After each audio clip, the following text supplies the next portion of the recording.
ৰাজ্যৰ এজন চৰকাৰী বিষয়াক গ্ৰেপ্তাৰ কৰা হ'ব। মুখ্যমন্ত্ৰী হিমন্ত বিশ্ব শৰ্মাই ঘোষণা কৰিছে যে এজন বিষয়াক গ্ৰেপ্তাৰ কৰা হ'ব। তেওঁৰ নামটো আমি ক'ম বা তেওঁৰ বিষয়ে আমি ক'ম, কিন্তু এই মুহূৰ্তত কৈছোঁ যে সেইজন বিষয়া এখন অসমৰ যিজন বিষয়া ইতিমধ্যে তেওঁ কিছু কাম কৰিছে, যি কাম মুখ্যমন্ত্ৰী চকুত পৰিছে। আৰু তেওঁক বিগত প্ৰায় এমাহ ধৰি তেওঁৰ বিৰুদ্ধে অভিযান চলাই থকা হৈছে আৰু মনে মনে চলোৱা অভিযানৰ অন্তত তেওঁক গ্ৰেপ্তাৰ কৰা হ'ব। প্ৰায় 10 দিনৰ পিছতে তেওঁক গ্ৰেপ্তাৰ কৰিব আৰু এই কথা ইতিমধ্যে মুখ্যমন্ত্ৰী হিমন্ত বিশ্ব শৰ্মাই ঘোষণা কৰিছে।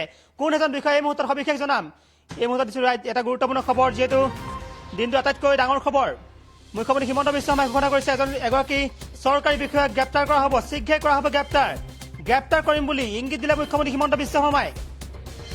চালকক গুগল পেৰ জৰিয়তে পইচা লোৱাৰ অভিযোগ, PSৰ গুগল পে তেওঁ পইচা লৈছিল আৰু কিন্তু ক'ত কৰ্মৰত এজন বিষয়া, যিজন বিষয়াক লৈ এই মুহূৰ্তত খবৰ ওলাইছে CM ভিজিলেন্সৰ তদন্তত ইতিমধ্যে এইজন বিষয়াৰ বিৰুদ্ধে ব্যৱস্থা গ্ৰহণৰ অনুমান পোৱা গৈছে। দিনটো আটাইতকৈ গুৰুত্বপূৰ্ণ খবৰ, যিহেতু এই যিজন বিষয়া তেওঁৰ বিৰুদ্ধে ইতিমধ্যে অভিযান চলোৱা হৈছিল। অভিযানৰ অন্তত গম পোৱা গৈছে তেওঁক গ্ৰেপ্তাৰ কৰা হ'ব আৰু মুখ্যমন্ত্ৰী হিমন্ত বিশ্ব শৰ্মাই ঘোষণা কৰিছে যে বিগত এমাহ ধৰি তেওঁৰ বিৰুদ্ধে অভিযান চলোৱা হৈছে। তেওঁৰ বিৰুদ্ধে গোপনে অভিযান চলিছে আৰু যিজন বিষয়াজনৰ বিৰুদ্ধে ইতিমধ্যে গোপনে অভিযান চলিছে আৰু তেওঁক গ্ৰেপ্তাৰ কৰা হ'ব।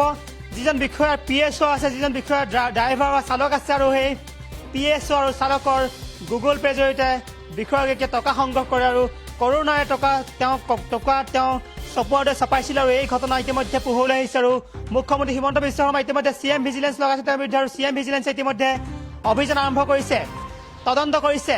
ইতিমধ্যে গোপনে তদন্ত চলাইছে আৰু তদন্ত অন্তত গম পোৱা যাব এইজন বিষয়াক গ্ৰেপ্তাৰ কৰা হ'ব আৰু প্ৰায় 10 দিনৰ ভিতৰত গ্ৰেপ্তাৰ কৰা হ'ব। মুখ্যমন্ত্ৰী হিমন্ত বিশ্ব শৰ্মাই ঘোষণা কৰিছে বিষয়াজনৰ বিৰুদ্ধে ইতিমধ্যে তদন্ত আৰম্ভ হৈছে আৰু এইখন অসমৰে বিষয়া, যিজন বিষয়াই প্ৰায় 3.5 বছৰ পূৰ্বে চাকৰি লাভ কৰিছিল, যিজন বিষয়াই 3.5 বছৰ পূৰ্বে চাকৰি লাভ কৰিছিল আৰু তেওঁৰ বিৰুদ্ধে ইতিমধ্যে সমগ্ৰ অসম জুৰি বিভিন্ন খবৰ ওলাইছিল বুলি গম পোৱা গৈছে। যিজন বিষয়াই ইতিমধ্যে টকা লৈছিল, টকা লৈ তেওঁ বিভিন্ন মহলত তেওঁ টকা লৈ চৰ্চিত হৈছিল।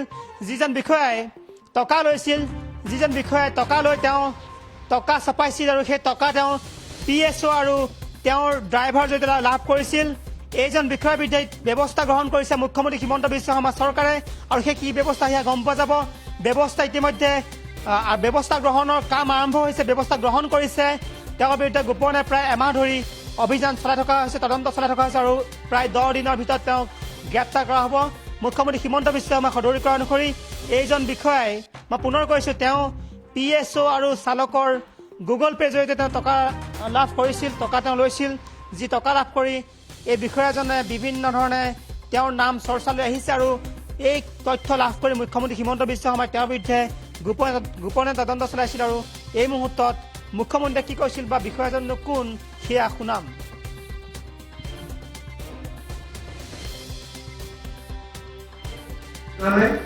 CM ভিজিলেন্সত ইনকুৱাৰীৰ কাৰণে যোৱা কেইটামান দিনত মই এজন নাম ক'ব খোজা নাই।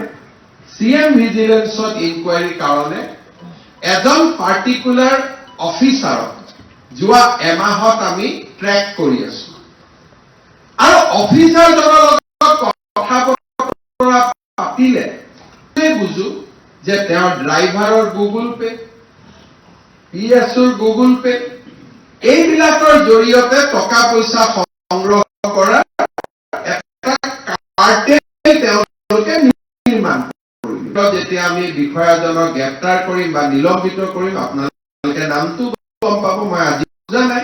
বাট এই যে ব্যৱস্থা, and he is a product of transparent system. এইটো নহয় যে তেওঁ বহুত দিন আগত চাকৰি পোৱা, যোৱা 3.5 বছৰত চাকৰি।